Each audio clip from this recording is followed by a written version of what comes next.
Guess I have to take these off because they're cool. Can I do the whole stand up like this? No, it looks like you've just been like hungover in Vegas. Hey guys, welcome back to my channel. I'm Alexandra, and today I am tackling the tiniest condo bedroom, just bedroom in general, that I've ever made over. We're going dark and moody style, we're going cozy, we're going functional. We are so close to hitting 500,000 subscribers. I can't believe it. Please make sure you hit that subscribe button so you help us reach that goal. You guys ready? Let's get started.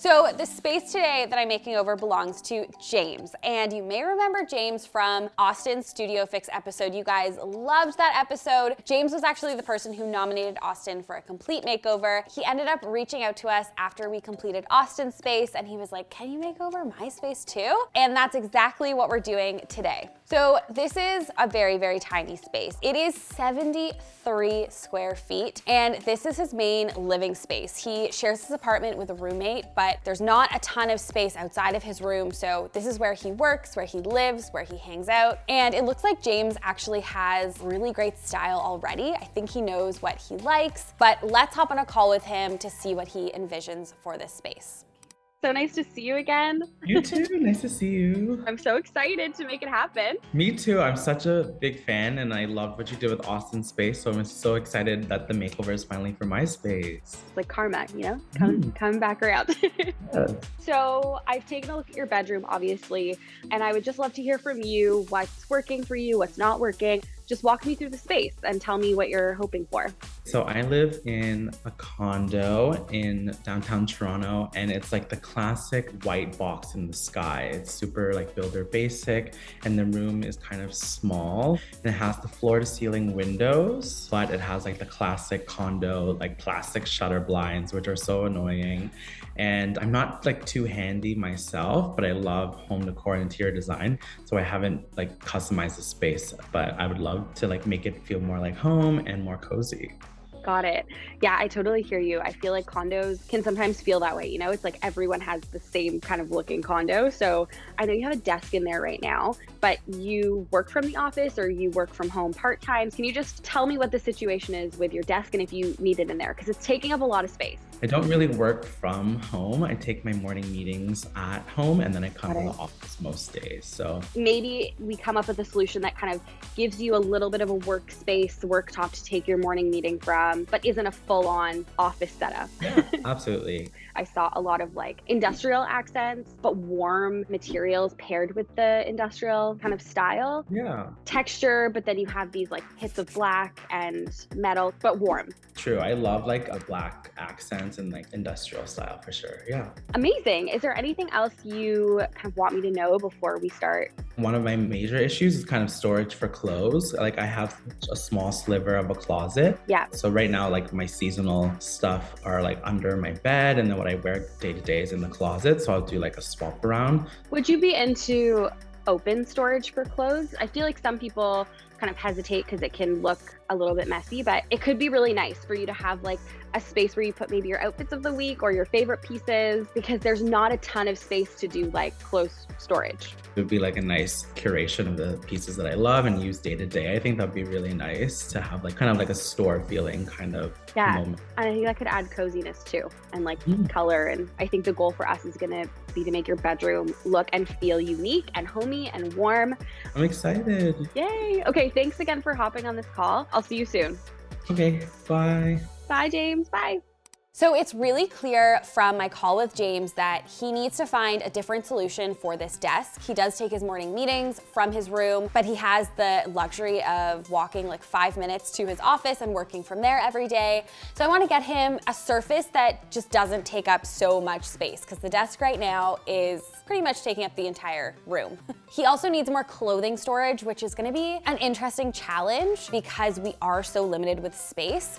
And then in terms of style, he just wants to elevate elevate it. I really get a sense of his style, you know, from the picture hanging up above his bed and his little trinkets like his candles, but I wanna make it dark, moody, inviting, really rich fabrics like velvet, just like luxurious. Just because you live in a tiny, tiny space doesn't mean it can't be packed full with style. I love the idea of doing a headboard that spans almost the entire width of the back wall, and I want to reupholster it in a dark brown velvet that almost looks like charcoal color. I really want to do a fun pop of wallpaper on the back wall. James can't paint, so we have to find a solution that is either peel and stick or somehow renter friendly and easily removable. Because the bed is really the main kind of focal point of the space, I'm obviously going to bring in tons of throw cushions, make the bed feel hotel vibes. I think the open storage rack is kind of the only option to solve the lack of clothing storage in James's room, but then it's also gonna look stylish because he has so many fun pieces that we can put on display. So I am going to enlist Graham to make this custom headboard, and I'm gonna head off to King Textiles to get some fabric that we can use to upholster it. Hi guys, don't mind all of our stuff for another makeover. I'm here with Amanda. We are heading to King Textiles to get some fabric for James's headboard. I am so excited about this headboard that Graham's making. It's scalloped, really wide, and we're doing it in a plush velvet, which is what we're shopping for now. So I printed out my little mood board. The headboard that's in there now is like a chocolate brown. The obvious choice I think would be to go with a charcoal, like kind of like an off black, but I want to be a little unexpected. I want to mix neutrals. I want to mix colors. So we'll see what we find. See you in there.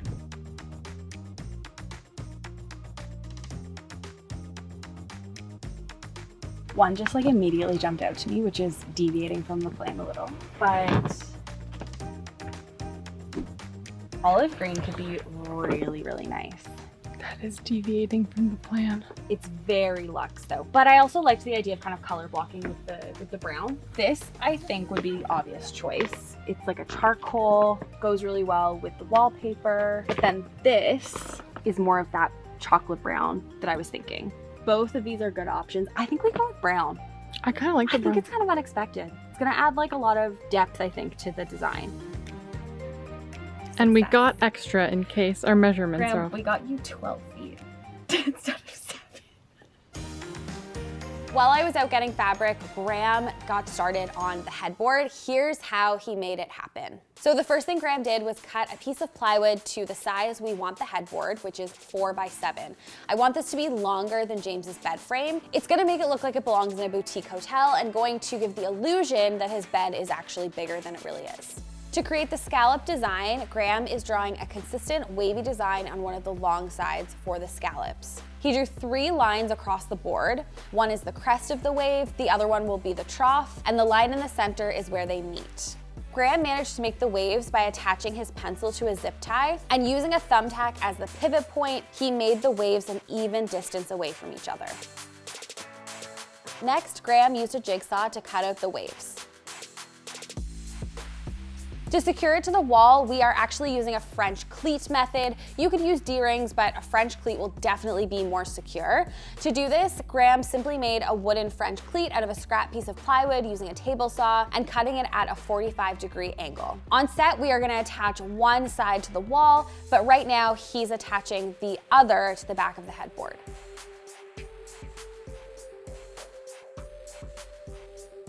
Now it's time to upholster the entire headboard.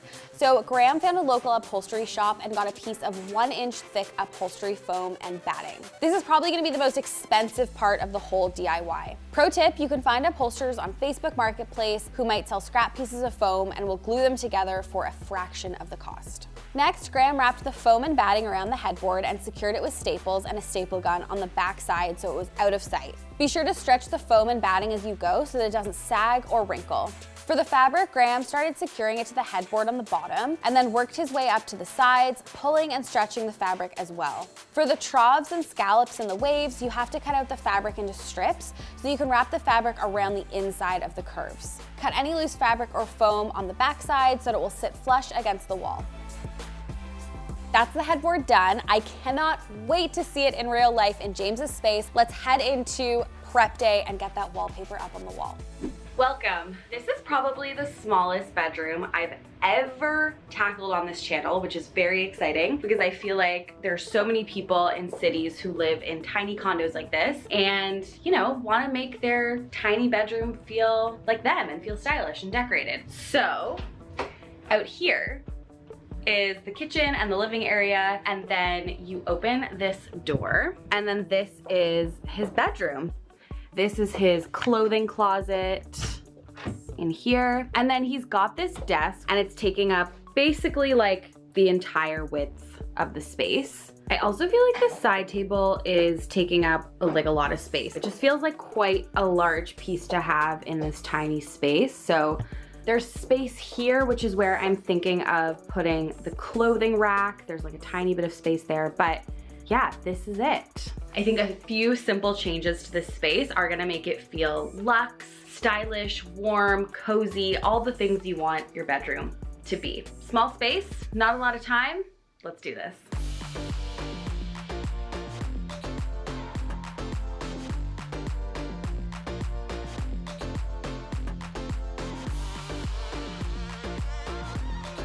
So just about everything has been cleared out. There's so much more space. I feel like I can like breathe.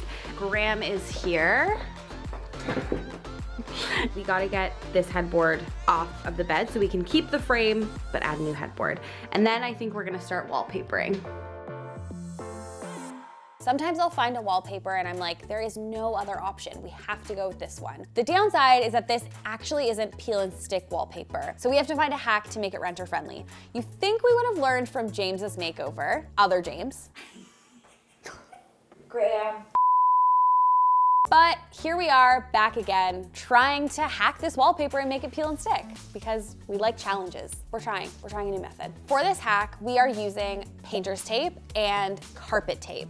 I think I sent it to Graham like ages and ages ago. Basically, the idea is that you stick the painter's tape to the wall, you use really heavy duty carpet tape, which is like very sticky, and that's what you stick the wallpaper to. And the idea is that when you're ready to take it off the wall, the painter's tape just seamlessly pulls off and it doesn't leave any marks. So first thing Graham and I are doing is framing out the wall with painter's tape. Measure out your wallpaper panel and ensure that you're placing the tape at the wallpaper seam. You want 2 panels to share the same piece of tape, so measuring it out is really key here. We're going in and placing strips of painter's tape every 20 inches going horizontally, so it is in even quarters. You basically want your wall to look like a giant grid, and we're doing this because we want the wallpaper to be stuck in as many places on the wall as possible. This looks so extremely satisfying. Graham, I think we should just leave it like this. Yeah, it's kind of neat.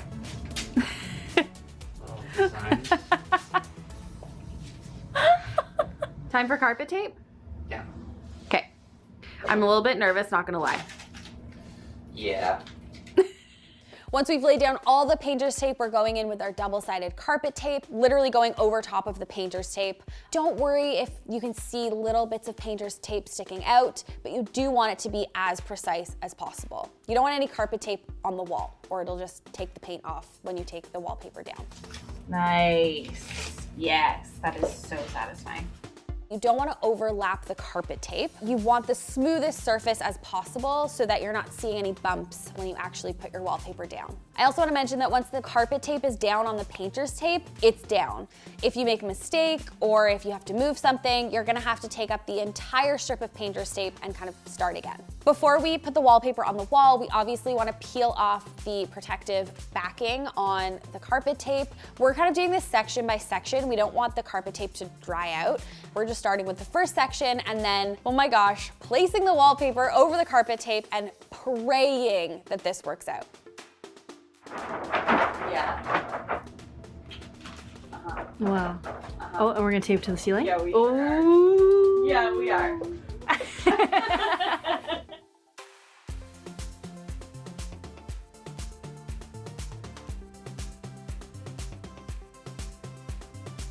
Oh, that's stressful. I'm sweating.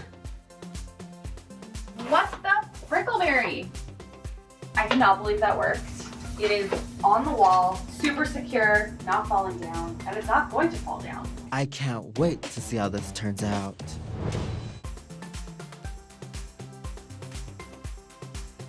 Major flashbacks to when we were in Montreal.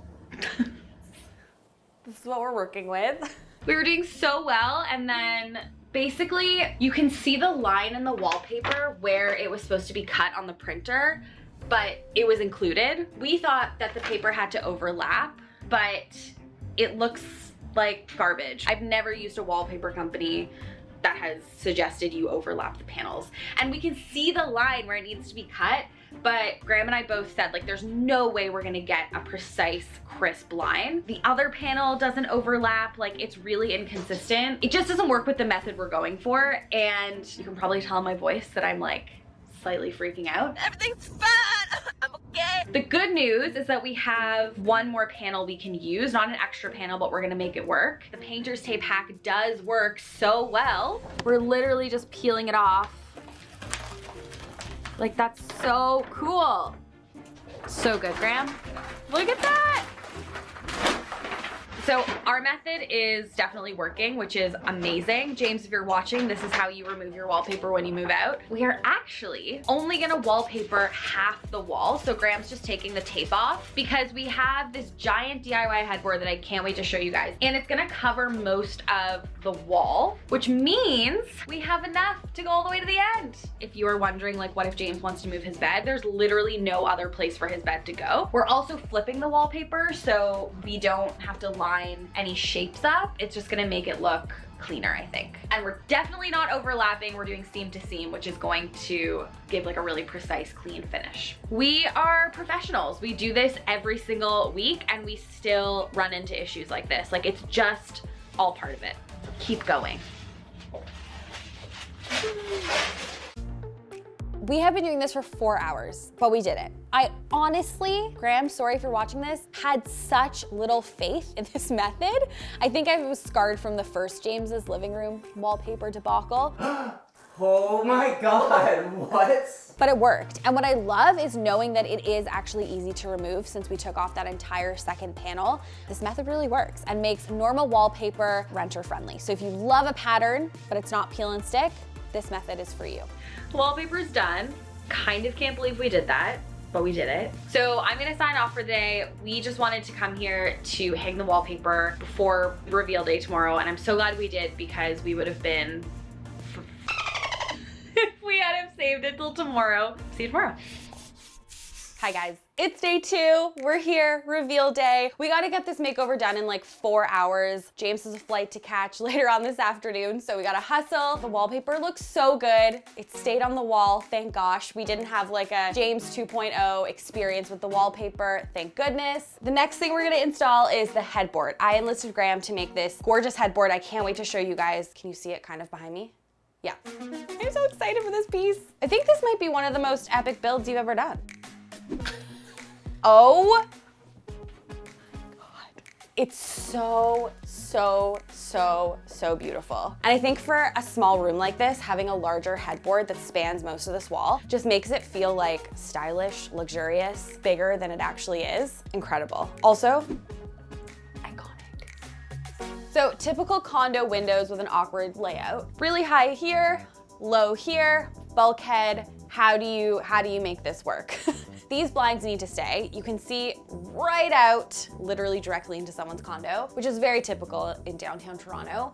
But these aren't the nicest. They're not warm, they're not stylish, but they're functional. Long story short, I found a ceiling mounted curtain rod at IKEA, and they're short, so there's gonna be no gap between the curtain rod and the blind. We did look into doing custom Roman shades, which would have been such a great solve because Roman shades look really beautiful and you can get blackout fabric. They are really expensive. So anyways, I'm just gonna put some curtain rods up, hoping they don't look too weird because they're at different levels. We're gonna try and make it work. Oh. What? What did I do? Other way. Wow.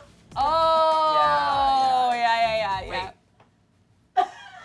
No, you had it right the second time. God, I'm like shaking. Why? I don't know, 'cause like I don't want to ever disappoint you. I can't even hold the camera. I'm literally shaking. I'm like, I'm doing it. Yes, this is what we want. This is what we want, people. Okay. Ah! Why was that like the longest roll ever? Thank you. Teamwork makes the dream work. This is how we mix style and function, people. So James can still use the blinds, but he also has the softness now of the curtains to make it feel more luxe in here. And covers up the blinds, but he can still use them. Style, function, together. We got it all here, folks. We got it all here. Next up, I'm installing the drop leaf table. I love this as an option for James because he can fold it down when it's not in use and it's not taking up so much space like his old desk. Cute, cute, cute. This is the perfect size for this space. I can't believe there was a desk in here at one point. We're completing this wall with shelves. These are from Etsy. I will link the specific Etsy shop down below. I love how the waves in these shelves mimic the shape on the headboard. And if you're working in a small space, I always say this, but whatever it is, even if it's a shelf, make sure it's decorative. Everything in your space should count and be beautiful to look at. So remember how James said he needed extra clothing storage? I instantly thought of this design company called Croft. They're located in Toronto and they're just a really, really cool furniture company, and they sell all these like sleek, minimal pieces, including this clothing rack. I thought it would be really fun to use kind of dead space at the end of James's bed to give him even more storage. He can put his favorite pieces out on display. Open closet space like this is definitely not for everyone, but this is such a small space that this was kind of the only option. And I think it's gonna work because James has some really fun pieces that he can put on display. He's stylish. As you probably noticed, James didn't have, or doesn't have, a light fixture in the ceiling, so we can't hardwire anything. And it is a plug-in pendant, but I didn't wanna have the cord going across the ceiling and using cord covers. So what we've done is just bunched the cord up, zip tied it, so James can use it as a plug-in pendant if he wants down the line. And we've just added some chain to the top, and I'm gonna hang it from a cup hook. Oh, look at that. See my light. You can see my light. See my light, you can see my light. So you're probably wondering, cool, that looks great, but how does he actually use it as a light? Enter the battery powered light, people. This is a light bulb that you actually charge in a light that's plugged in. And when it's charged, you put this cap on, which has a little button. So you turn it on and off. Comes a little hook, and we're just gonna hook it in the light. So James can use it as an overhead light. He was functioning without one before, so this really is just like extra light for him, so it doesn't need to be accessible at all times. This way he can use it as an actual light.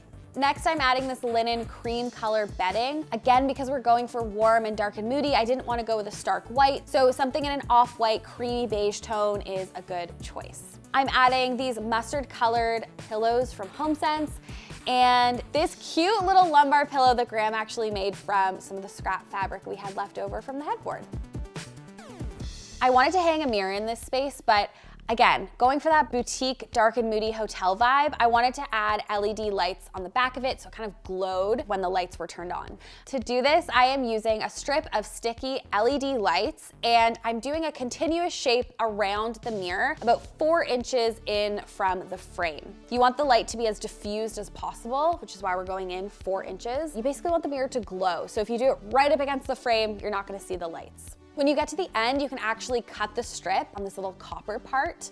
I'm using a long screw that is going to support the weight of the mirror, even though it's gonna be out about 3 inches from the wall. We want a gap so that the light kind of spills out of the sides of it.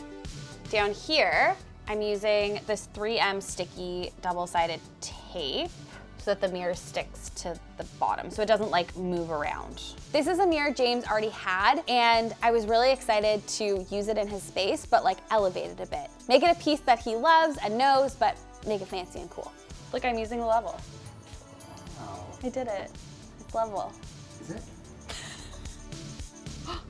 And it comes with a remote control, so James can turn it off, he can turn it on, he can change the color. So I want to plug in this side table light, but this cord situation is gonna get a bit messy. Like I don't want it to be exposed. So I thought, let's run an extension cord, plug everything into the outlet over there, and then just keep this one exposed. So James can plug in his phone at night and just like have the outlet free of cord clutter. Looks so good. Now it's time for the finishing touches. I'm styling these beautiful shelves with a plant, some candles James had,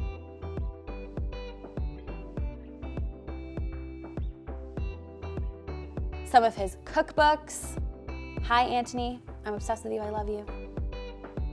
I'm adding some of James's clothing pieces to the clothing rack. I can't believe how cozy this functional piece makes the room. Cozy? No, sorry. Function. What's my trademark? Function, style. Beautiful combo. Literally never heard you say I that. haven't ever said it. Functional, beautiful, we love it. We're going monochromatic with the bedding, adding this quilt from Flax Home in the same color as the duvet cover. Adding this faux cowhide runner to the floor. Even though it's a simple rug, it really makes the space come together. We're bringing in this desk chair from HomeSense, and we did it. We pulled this makeover off before James had to leave for the airport at 3:15 p.m. It's time to bring him in for the reveal. Okay. Okay, so before you open your eyes, can you walk me through what your bedroom looked like before? Yeah, my bedroom was like a white box. Yep. It was super tiny. Yep. My bed and the desk took up most of the space. Yep. And I had the ugly condo blinds, which were so annoying. So it was just like a blank slate, honestly. Well, we couldn't do anything about the size of it. Yeah. But, are you my ready? On the count of 3. Okay, I'm 1, excited. 2, 3. Oh my God, what the heck?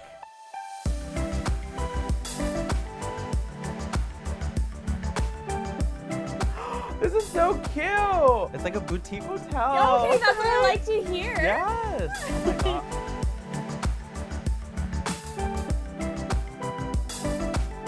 I love the wall pattern and the little headboard.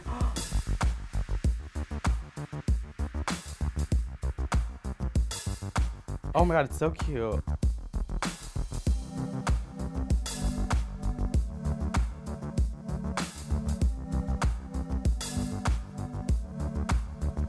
Oh, these shelves are so cute too. Oh my God, I didn't even see the light there. That is so fun.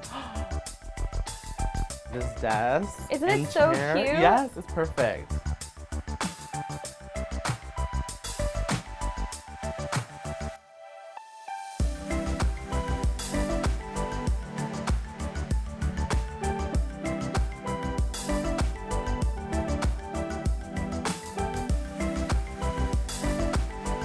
Thank you so much. You're welcome. Look at these pillows too. Should I lay in it? Here, let me lay down. Does it feel like a hotel? It does. If you loved this dark and moody style, please comment down below so we tackle more spaces just like this one. And as always, I will see you guys next time. Bye. Carla's actually shot Anthony. Not shot him, but like filmed him. That can be at the end.